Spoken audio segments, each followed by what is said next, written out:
शरणम जय बजरंगबली। आज रात्रि की कहानियाँ हैं श्री बोहित जी और श्री हरि नाभ मिश्र जी। ये दोनों कहानियाँ भक्तमाल से ली गई हैं। इस कहानी में जो श्री बोहित जी की कहानी है वो एक भूत की कहानी है। डरिए मत, ये डराने वाला भूत नहीं है, बहुत अच्छा भूत है और सुनेंगे तो अच्छा लगेगा। जो इस प्रकार है। श्री बोहित जी सांसारिक प्राणियों को भगवत भक्ति का दान देने वाले थे। इस प्रकार ये सागर से पार करने वाले बोहित जहाजी थे। इनके आश्रम के निकट एक भूत का निवास था। वह भी दूर से कथा श्रवण करता था। एक बार चांदनी रात में आश्रम के समीप बहुत से ग्रामीण बालक खेल रहे थे। भूत भी आकर उनके साथ खेलने लगा। आपने सभी बालकों को आज्ञा दी कि अब खेल बंद करके यहाँ से मेरे पास आकर नाम संकीर्तन करो। आज्ञा पाकर सभी बालक आपके समीप आ गए, परंतु एक दूर ही खड़ा रहा। श्री बोहित जी के बुलाने पर भी नहीं आया। तब आपने बालकों को आज्ञा दी कि उसे पकड़ कर लाओ। बालक पकड़ने गए, पर वह पकड़ में नहीं आता था।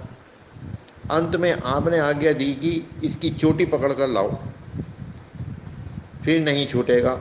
ऐसा ही हुआ। समीप आप आने पर आपने उससे पूछा कि बता तू कौन है। उसने कहा, मैं पूर्व जन्म में राजपूत था।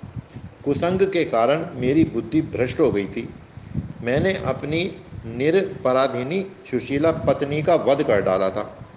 उसी पाप के फलस्वरूप मुझे प्रेत योनि मिली।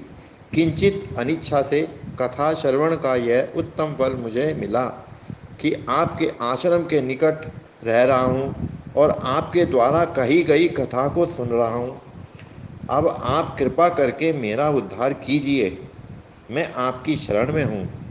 उसकी दीनता भरी वाणी सुनकर आपने उसके कान में भगवान नाम सुनाया और चरणामृत दिया। वह मुक्त हो गया। आकाश में उज्ज्वल प्रकाश छा गया। सभी को श्री बोहित जी की दानशीलता एवं शक्ति का परिचय मिल गया। ओम जय सद्गुरुदेव, जय सद्गुरु माता। अब दूसरी कहानी है श्री हरिनाथ जी की, श्री हरिनाथ मिश्र जी की। ये परम सुशील, सदाचारी, साधु सेवी एवं सच्चे उपदेशक थे।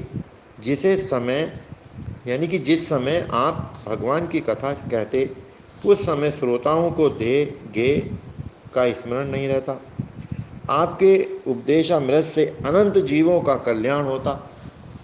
एक ब्राह्मण आपका शिष्य था। उसने आकर प्रार्थना की, भगवान मेरा एक पुत्र कुसंग में पड़ गया है। मेरे समझाने पर भी नहीं मानता। आप कृपा करके कोई उपाय बताइए जिससे उसका उद्धार हो। श्री मिश्र जी ने कहा, उसे मेरे पास भेजो।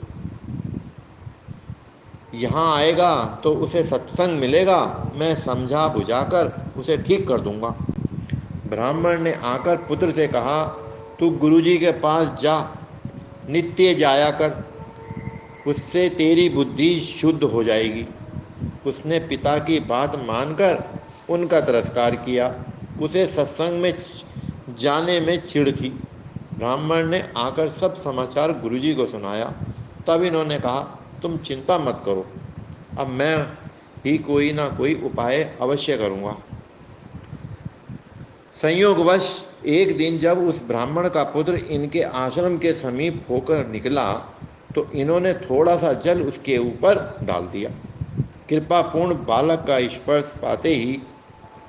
सॉरी कृपापूर्ण जल का स्पर्श पाते ही उसके पाप नष्ट हो गए। उसके विचार बदल गए, बुद्धि निर्मल हो गई। अतः नित्य सत्संग में आने लगा। धीरे धीरे श्री मिश्र जी की रसमयी कथा को सुनने की आदत पड़ गई। अब तो वह कुसंग और दुराचार से बहुत दूर रहने लगा। अब कथा सत्संग के बिना उसे रहा नहीं जाता। वह विष्णु भगवान का अनन्य उपासक बन गया।